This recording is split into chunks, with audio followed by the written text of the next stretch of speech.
દોસ્તો, શું તમે ક્યારેય એવું સાંભળ્યું છે કે કોઈ મંદિરમાં ભગવાનની આરતી માણસ નહીં પણ એક પક્ષી નક્કી કરતું હોય? જી હા, ભગવાન આજે પણ હાજરા હાજુર છે.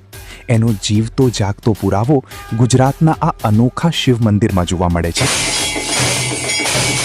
અમદાવાદ જિલ્લાના ધોળકા તાલુકામાં આવેલ આ મંદિરમાં જ્યાં સુધી શિખર પર મોર ન આવે ત્યાં સુધી મહાદેવની આરતી નથી થતી.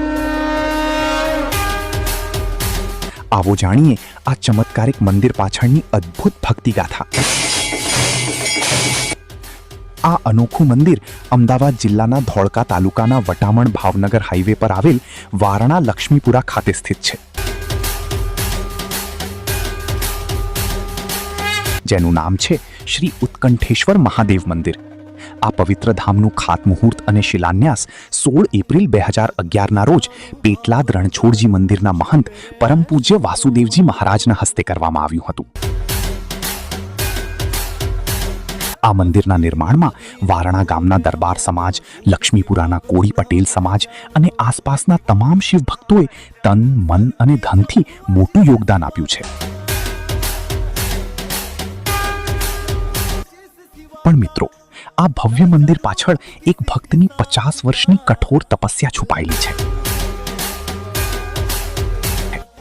ગામના શિવભક્ત મકવાણા મીરુભાઈ ગટોરભાઈએ એક કઠિન ટેક પ્રતિજ્ઞા લીધી હતી કે જ્યાં સુધી મહાદેવનું ભવ્ય મંદિર નહીં બને ત્યાં સુધી હું માથાના વાળ કે દાઢી નહીં કપાઉં અને અનાજનો એક દાણો પણ ગ્રહણ નહીં કરું. તેઓ સતત અડધી સદી એટલે કે 50 વર્ષ સુધી ફક્ત બટાકા ખાઈને રહ્યા. જ્યારે આ વાતની જાણ વારણા ગામના જમાઈ ઠક્કર પરિવારના રણછોડલાલને થઈ ત્યારે તેમણે મીરુ ભગતને વચન આપ્યું કે મહાદેવનું ભવ્ય મંદિર જરૂર બનશે. રણછોડલાલના નિસ્વાર્થ પ્રયાસો, ગામ લોકોની એકતા અને ભક્તિના કારણે 21 એપ્રિલ 2022ના રોજ 3 દિવસનો ભવ્ય પ્રાણ પ્રતિષ્ઠા મહોત્સવ ઉજવાયો અને મીરુ ભગતની ટેક પૂરી થઈ. મંદિર બન્યા પછી આજે અહીં સાક્ષાત મહાદેવનો ચમત્કાર જોવા મળે છે. રોજ સાંજે અહીં આરતીનો સમય થાય ત્યારે ભક્તો શિખર તરફ નજર માંડીને બેસે છે. જ્યાં સુધી શિખર પર રાષ્ટ્રીય પક્ષી મોર આવીને ન બેસે ત્યાં સુધી અહીં આરતીની શરૂઆત નથી થતી. મોરના આગમન પછી જ મંદિરના પૂજારી નિલેશગીરી ગોસ્વામી દ્વારા મહાદેવની ભવ્ય આરતી કરવામાં આવે છે. આ દ્રશ્ય જોવું એ આંખો માટે એક લહાવો છે. તો મિત્રો, જો તમે પણ ક્યારેય વટામણ ભાવનગર હાઈવે પરથી પસાર થાવ તો વારણા લક્ષ્મીપુરાના આ અનોખા ઉત્કંઠેશ્વર મહાદેવના દર્શન કરવાનું ચૂકતા નહીં.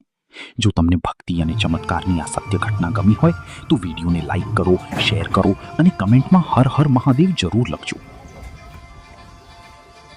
આવી જ અદ્ભુત માહિતી માટે